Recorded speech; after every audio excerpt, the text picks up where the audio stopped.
Un grand merci à mon adversaire Tourpal, on a besoin d'être deux pour faire des combats de qualité et j'aurais pas pu rêver meilleur adversaire pour faire un superbe main event. Je voudrais remercier aussi Lares Fighting qui fait un super boulot pour les combattants et qui nous permet de combattre sur une plateforme vraiment de qualité et qui nous permet de plus facilement réussir à vivre de notre sport. Et bien sûr toute ma team Boxing Squad, un cabiniste, KHK MMA, World Class Monaco, donc des structures dans lesquelles je m'entraîne et sans lesquelles je ne pourrais pas évoluer en tant que combattant. Axel, bonsoir. Bonsoir. Comme Stade Perform, je voulais avoir ton avis, toi, sur l'arrêt d'arbitre. Qu'est-ce que tu en penses? Est-ce que c'est prématuré ou pas? C'est des situations délicates. Il est possible que mon adversaire soit capable de continuer le combat et de continuer à performer derrière cette action.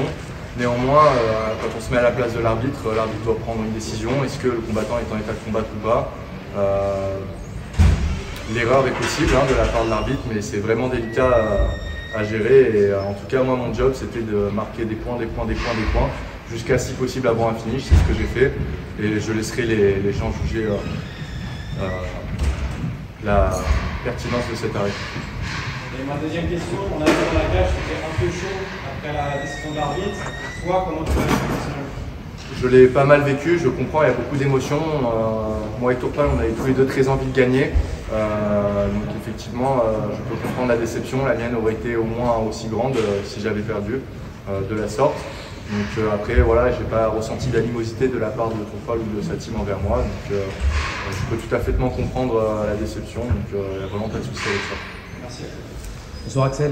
Bonsoir. Ici Agnès pour Culture MMA. Félicitations pour ta performance. Tu nous as tout montré ce soir, debout, sol, clinch. C'était une excellente performance de ta part. Tu repars avec la ceinture de champion des moins de 70. Moi, je vais avoir deux questions. La première, c'est quelle est la suite pour toi? Est-ce que tu es intéressé, si jamais tu reçois un coup de fil d'une grosse organisation, est-ce que ça pourrait t'intéresser, notamment l'UFC, ou tu es complètement focus uniquement sur cet organe? Je laisse Aldric Cassata gérer la suite pour moi avec Fernand Lopez.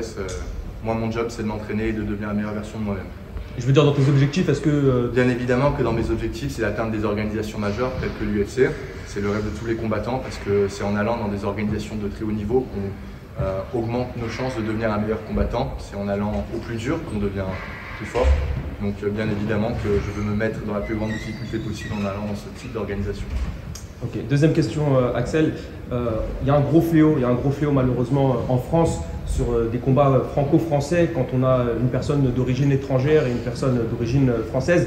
Tourpal en parlait juste avant, il a reçu beaucoup de commentaires haineux, des gens qui prennent parti pour toi sous prétexte que tu es originaire de France. Qu'est-ce que tu as à répondre à ce genre de personnes? Je ne suis pas du tout d'accord avec ce genre de commentaires. Pour moi, Tourpal, c'est un compatriote, certes d'origine tchétchène, mais moi j'ai grandi avec des combattants d'origine tchétchène, que ce soit des lutteurs ou des combattants de MMA. J'aurais jamais atteint le niveau que j'ai aujourd'hui si j'avais pas eu la chance d'avoir ces gens-là en tant que compatriote. Donc je suis très heureux qu'on ait accueilli des gens de cette communauté qui soient français et je le considère autant français que mon cousin ou ma soeur ou n'importe quel autre ami que je pourrais avoir. Donc je désapprouve totalement des commentaires haineux et racistes envers Tourpal sous prétexte qu'il ait des origines qui soient hors France.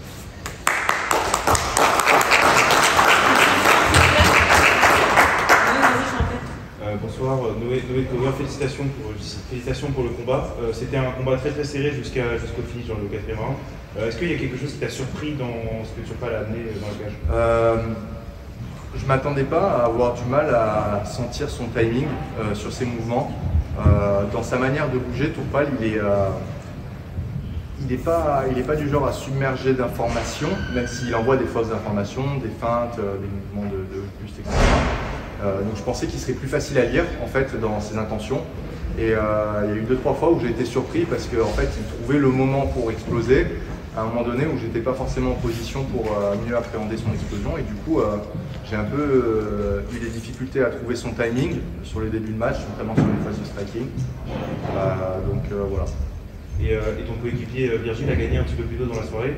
Est-ce que dans cette situation-là, tu regardes le combat ou est-ce que tu restes dans ta zone? Alors je le regarde, mais je ne devrais pas le regarder. Normalement, il faudrait que j'éteigne la télé, mais c'est très difficile parce qu'en fait, au moment où il combat, je suis en train de m'échauffer. Et le gars avec qui je m'échauffe est en train de m'engueuler parce que je suis en train de regarder le combat à moitié, tu vois. Donc c'est un peu délicat, mais en même temps, j'ai envie de savoir ce qui se passe, j'ai envie de voir que ça se passe bien ou quoi, d'ailleurs. Mais je suis intéressé parce que je suis autant intéressé par l'issue de son combat que par le mien. Parce que, voilà, Virgile, c'est quelqu'un dont je suis très proche. Donc c'est assez difficile à gérer, mais c'était pas la première fois que je le faisais, donc voilà l'expérience.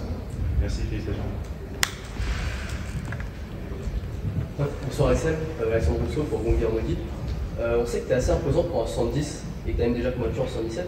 Est-ce que tu te verrais à l'avenir aller chercher une deuxième ceinture par exemple à l'ARES en 77 kg? Non, je vais me concentrer sur la catégorie des 70 kg pour la simple et bonne raison que j'ai le physique d'un gros 70 kg, mais pas du tout le physique d'un 77. En tout cas, quand on regarde les données de ce qui se fait en 70 kg et à 77 kg dans les organisations majeures telles que l'UFC, il est évident que ma catégorie c'est 70 kg et il y a quand même pas mal de boulot à faire dans cette catégorie avant de commencer à penser à aller titiller la caté au-dessus. Alors merci.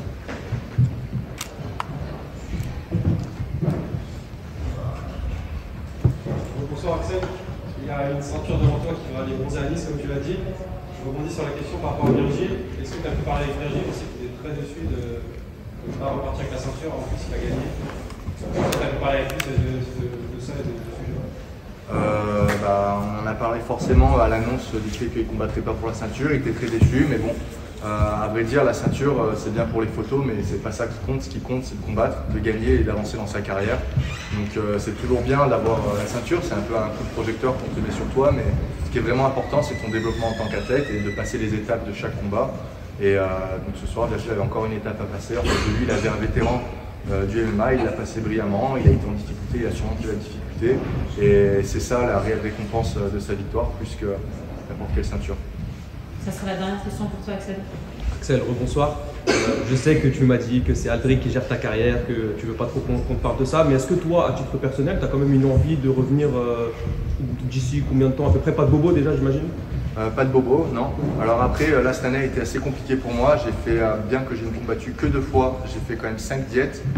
Ça a été assez difficile pour mon corps. La diète pour ce combat-là a été plutôt intense.